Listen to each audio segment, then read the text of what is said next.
दोस्तों, कुछ लोग लातों के भूत बातों से नहीं मानते हैं। ये हिंदी का मुहावरा आप लोगों ने पढ़ा भी होगा और इसको आजमाया भी होगा अपने जिंदगी के अंदर। जो लोग केवल बातों से नहीं मानते हैं उनके लिए किसी और की जरूरत पड़ती है। भारत को क्या वाकई में पाकिस्तान के ऊपर सीधा हमला करना चाहिए, या हमारे पास में कई दूसरे ऐसे उपाय हैं जिनकी मदद से हम लोग पहले पाकिस्तान को कमजोर करें और फिर जो है वो अटैक करें। ये जो स्ट्रेटेजी है वो बड़ी जबरदस्त साबित हो सकती है। और इस स्ट्रेटेजी को हम लोग कैसे अपना सकते हैं, बड़ा ध्यान से सुनिएगा। हम लोगों ने नेवल ब्लॉकेज जो है लगाना शुरू कर दिया है, शायद पाकिस्तान को पता भी ना हो। हमने अपने आईएनएस जो है उनको तैनात कर दिए हैं अरेबियन सी के अंदर। खास बात है कि जितने भी पाकिस्तान के ऐसे ठिकाने हैं जहां से इलेक्ट्रिसिटी सप्लाई की जाती है वो आज सारे भारत के रडार के ऊपर हैं। अगर पाकिस्तान कुछ भी हलचल करता है आगे बढ़कर तो सबसे पहले हम लोग उनकी बत्ती गुल करेंगे, समझिए आप लोग। लेकिन बात करते हैं इकोनॉमी की, कि पाकिस्तान की इकोनॉमी डिपेंड करती है आईएमएफ के ऊपर, डिपेंड करती है वर्ल्ड बैंक के ऊपर, डिपेंड करती है एशियन डेवलपमेंट बैंक के ऊपर। आज पाकिस्तान ने इनसे इतना पैसा उधार ले रखा है, जब मैं आपको लिस्ट दिखाऊंगा तो आपके कान खड़े हो जाएंगे। आपको लगेगा कि वाकई में यार पाकिस्तान जो है हर दिन जो है पैसा मांगता है आईएमएफ से। एक लिस्ट तो मैंने ऐसी देखी जिसमें लगभग 455 एक ही दिन के अंदर लोन जो है प्रोवाइड करवाए गए। 455 छोटे छोटे लोन थे लेकिन हैं काफी सारे, और वो जो लोन की डेट थी वो 31 मार्च 2025 की थी। तो एक ही दिन के अंदर बहुत सारा लोन जो है पाकिस्तान ने लिया। हम लोगों को IMF, world bank, Asian development, इनसे बात करनी पड़ेगी कि आप इनको पैसा देना बंद करो, क्योंकि इस पैसे का इस्तेमाल ये आतंकवाद के अंदर कर रहे हैं। बिलावल भुट्टो ने क्या कहा था अभी, ये कहा था ना कि नदियों के अंदर या तो पानी बहेगा या खून बहेगा, है ना, यही कहा था। ये उनकी स्पीच होते हैं, ये उनकी वास्तविकता है। और इंसान का चरित्र कभी बदलता नहीं है। इंसान जैसा होता है, जैसा उसका चरित्र होता है, वो चाहे कितनी भी कोशिश क्यों ना कर ले बाहर से दिखाने की, एक ना एक दिन वो अपनी हकीकत दिखाई देता है, क्योंकि आज पाकिस्तान दिखा रहा है। तो चलिए विस्तार से बात करेंगे कि भारत जो है इस रणनीति के अंदर कैसे सफल हो सकता है, लेकिन भारत इसमें फंस भी सकता है, वो भी मैं आप लोगों को बताऊंगा, लेकिन किस तरीके से। चलिए बात करते हैं थोड़ा विस्तार से कि भारत का ये प्लान है कि डिप्लोमेटिक ऑफेंसिव तरीके से पाकिस्तान के ऊपर एक टेरर फंडिंग पोस्ट, यानी कि टेरर फंडिंग जो है वो पाकिस्तान की रोकी जाए, क्योंकि अभी पहलगाम का अटैक हुआ है। साथ ही के अंदर पहलगाम अटैक जो फॉल आउट रिसेंटली हुआ है 22 अप्रैल को, इंडिया का जो प्लान है वो ये है कि पाकिस्तान की फंडिंग रोकी जाए, क्योंकि पाकिस्तान ने खुद ने कबूल कर लिया है, कबूल क्या, कि हम लोग इस फंडिंग का इस्तेमाल टेरर के अंदर करते हैं। साथ ही में भारत ने आईएमएफ को कहा है और अदर जो एजेंसीज हैं उनसे बातचीत चल रही है कि आप पाकिस्तान को जो लोन दे रहे हैं, जो ग्रांट दे रहे हैं, जिस भी सोर्स से दे रहे हैं, आप उसको रिव्यू कीजिए, क्योंकि पाकिस्तान हो सकता है इस पैसे का इस्तेमाल कहीं और कर रहा हो, टेरर फंडिंग के अंदर कर रहा हो, हाफिज सईद की पार्टी के पास में पैसा पहुंच रहा हो, क्योंकि उसका बेटा एमएलए का चुनाव जो है, इलेक्शंस, वो लड़ेगा, है ना, तो पैसा जो है वहां तक पहुंचेगा। दोस्तों, हमारा 75 डेज का हार्ड चैलेंज बड़ा जबरदस्त है। मैं चाहता हूं कि जीवन में आगे निकलने के लिए कंसंट्रेशन और फोकस हो। पोर्नोग्राफी का एडिक्शन आज बहुत सारे युवाओं को लग चुका है। हमारे 75 डेज के हार्ड चैलेंज के अंदर 75 टेक्निक्स मैंने बताई हैं, जिनकी मदद से आप लोग इस एडिक्शन से बाहर निकल जाएंगे और आप अपने जीवन के अंदर सफल हो जाएंगे, एग्जाम क्रैक करेंगे और बिजनेस में अच्छा करेंगे। और जो लोग जुड़ चुके हैं वो बताएंगे अभी, देखना कमेंट सेक्शन के अंदर कि उनको कितना फायदा हुआ है। ठीक है, आप लोग मुझे दीपक इंदौर ऑफिशियल टेलीग्राम पर जरूर ज्वाइन कर लीजिए, साथ ही में दीपक इंदौर ऑफिशियल इंस्टाग्राम पर मुझे जरूर फॉलो कर लीजिए। ठीक है, यहां पर पीडीएफ और साथ में कई शॉर्ट्स जो है वो भी आप लोग को देखने को मिलेंगे। बात करते हैं सबसे पहले IMF, international monetary fund, world bank और आईएमएफ को ब्रेटन वुड्स एक सम्मेलन हुआ था, उसके तहत दोनों को एक साथ बनाया गया और एक ही बिल्डिंग के अंदर ऑफिस है। वर्ल्ड बैंक जब भी लोन देता है तो वो डेवलपमेंट के लिए लोन देता है, जबकि आईएमएफ हमेशा बेल आउट पैकेज किसी देश को देता है। जैसे पाकिस्तान ने रिसीव किए थे $7 billion bail out package from IMF, और पाकिस्तान की जो इकोनॉमी है वो $350 बिलियन की है। पाकिस्तान को यह समझना चाहिए कि भारत जो है वो आज $1 ट्रिलियन इकोनॉमी बन चुका है, लेकिन पाकिस्तान आज यहीं पर खड़ा है और 350 बिलियन इकोनॉमी को 7 बिलियन का लोन जो है वो आईएमएफ ने दिया है।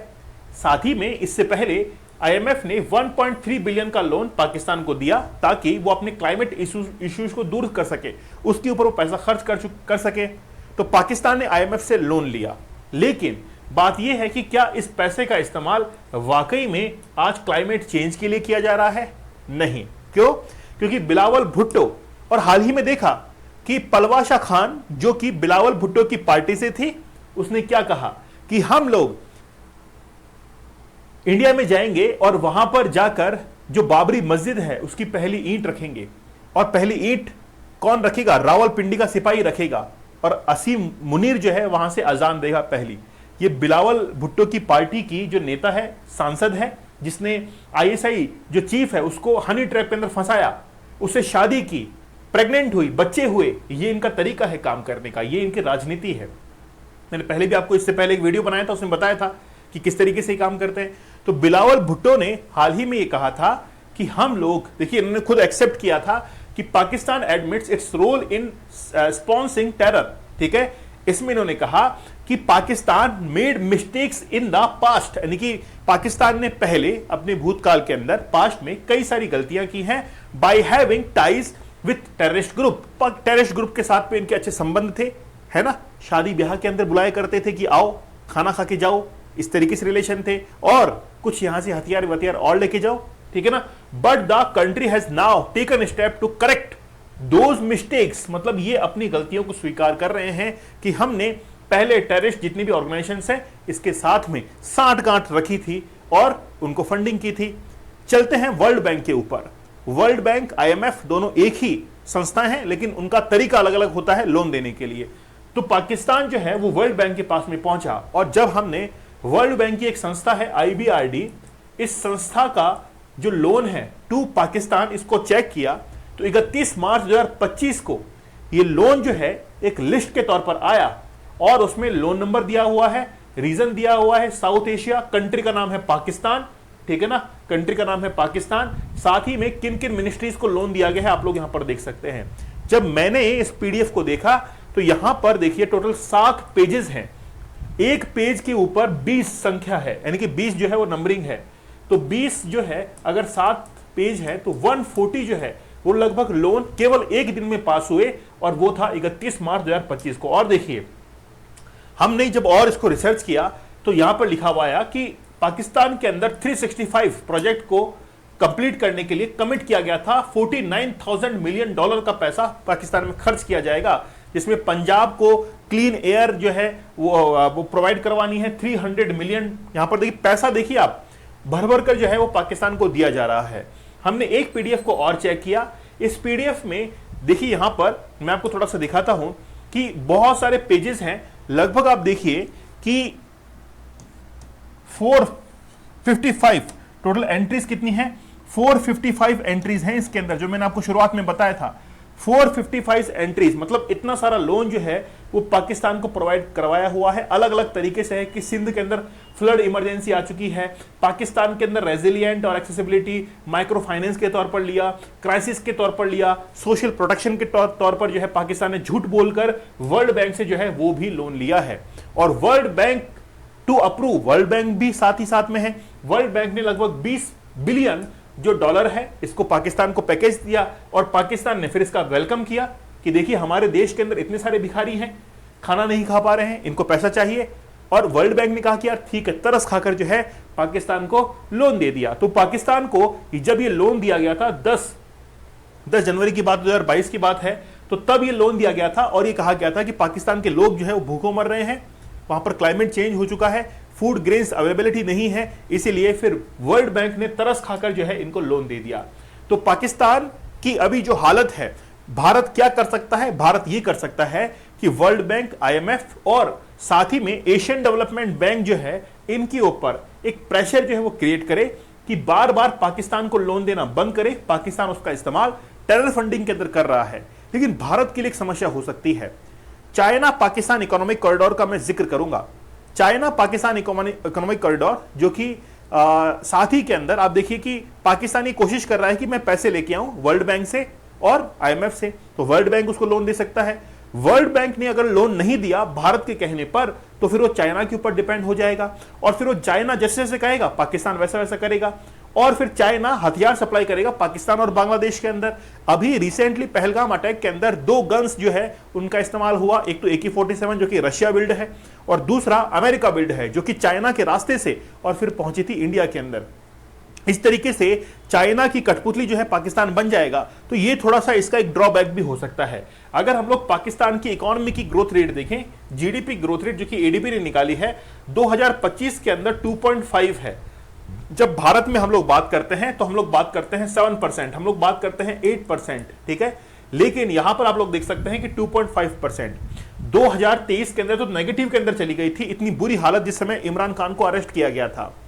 आप देखिए कि पाकिस्तान के नागरिकों का ध्यान इकोनॉमी की तरफ ना जाए, इसीलिए यहां से ध्यान डाइवर्ट करने के लिए पाकिस्तान हमेशा टेरर फंडिंग और टेरर अटैक्स जो है वो भारत के अंदर करवाता है, और भारत पाकिस्तान का गेम अपनी पॉलिटिक्स के अंदर वो खेलता है। पाकिस्तान की अगर हम लोग बात करें तो एडीबी ने पाकिस्तान को लोन दिया, तो आप लोग देख सकते हैं कि ADB has committed 764 public sector loans, grants and technical assistant, total 43.4 billion to Pakistan. तो लगभग इतना लोन जो है 43.4 बिलियन का लोन पाकिस्तान को दिया जाएगा। मतलब हर तरफ से पाकिस्तान जो है वो लोन लिए बैठा है। और रही गई कसर, FATF financial action task force, ये एक ऐसी फोर्स है, एक ऐसी संस्था है जो कि क्या करती है कि टेरर फंडिंग को और मनी लॉन्ड्रिंग के ऊपर नजर रखती है कि कहां पर पैसा जो है वो टेरर फंडिंग में या मनी लॉन्ड्रिंग के काम में आ रहा है। जो देश ज्यादा मनी लॉन्ड्रिंग करता है उसको ये ब्लैक लिस्ट कर देती है या ग्रे लिस्ट के अंदर डालती है। जैसा कि पाकिस्तान को ग्रे लिस्ट के अंदर पहले शामिल किया गया था, लेकिन हाल ही के अंदर कुछ समय पहले पाकिस्तान को ग्रे लिस्ट से जो है वो हटा दिया गया। अब भारत की डिमांड है कि पाकिस्तान को वापस से FATF की ग्रे लिस्ट के अंदर शामिल किया जाए, ताकि पाकिस्तान के ऊपर नजर रखे कि पाकिस्तान अपने पैसे का इस्तेमाल कहां कहां कर रहा है। अब बात है कंक्लूजन की कि आखिरकार इसके रिजल्ट्स क्या निकलेंगे। देखिए, भारत ने अगर इन संस्थाओं के साथ में ये कहा कि आप जो है पाकिस्तान का लोन रोक दीजिए, तो यहां पर पूरे विश्व के अंदर ये संदेश जाएगा कि भारत के कहने पर ऐसा किया है। तो यह भी हो सकता है कि एक डिस्क्रिमिनेशन वाली जो कंडीशन है वो सामने निकल कर आ जाए कि वर्ल्ड बैंक, IMF और साथ ही के अंदर एशियन डेवलपमेंट बैंक किसी देश के कहने पर ऐसा कर रहे हैं, और कल को अमेरिका कहेगा तो ये झट से बात मान लेंगे। तो ये जो है वो किसी देश के कहने पर हो सकता है कि आज भारत कह रहा है, कल को पाकिस्तान भी कहने लग जाएगा कि भारत का लोन रोक दो। वैसे भारत की मैंने लिस्ट चेक की, कोई लोन नहीं है। 1992 के बाद से भारत ने बहुत कम जो है वो लोन लिया है, ना के बराबर है। भारत जब चाहे तब उस पैसे को चुका सकता है, ठीक है। तो बात यह है कि एक्चुअली में एक डिस्क्रिमिनेशन वाली जो कंडीशन है वो सामने निकल कर आ सकती है, लेकिन फिर भी भारत को एक कदम जो है वो उठाने चाहिए, और जो फंडिंग है पाकिस्तान की वो रोकनी चाहिए। साथ ही के अंदर हमारे पास में और कई टेक्निक्स हैं, जैसे साइबर अटैक्स, जैसे वहां पर बत्ती गुल की जाए, जितने भी उनके पावर स्टेशन हैं उनके ऊपर नजर रखी जाए, नेवल ब्लॉकेज किया जाए, और साथ ही के अंदर POK वाला, अब तो खैर LOC खत्म हो चुकी है, अब POK के अंदर जो है एंट्री ली जाए। बहुत लंबा समय बीत चुका है। आप लोगों का क्या मानना है, मुझे आप लोग कमेंट सेक्शन में बताइएगा कि कब तक हम लोग POK को भारत में शामिल कर लेंगे। वो डेडलाइन कब की है, उस डेडलाइन को मुझे आप लोग कमेंट सेक्शन में जरूर बता दीजिएगा, ठीक है। चलिए, तो आप लोग हमारे 75 डेज के हार्ड चैलेंज साथ में जरूर जुड़िए। बड़ा गजब का चैलेंज है, आपकी जिंदगी, आपकी लाइफ जो है वो चेंज हो जाएगी, मैं आपसे वादा करता हूं। आप लोग मुझे इंस्टाग्राम पर फॉलो कर लीजिए, साथ में टेलीग्राम के ऊपर ज्वाइन कर लीजिए। यहां पर एक क्वेश्चन जो है मैं आपसे पूछने वाला हूं, आप जरूर उसका जवाब दीजिएगा। तो मिलते हैं आप लोगों से अगले सेशन के अंदर, तब तक धन्यवाद, थैंक यू, जय हिंद।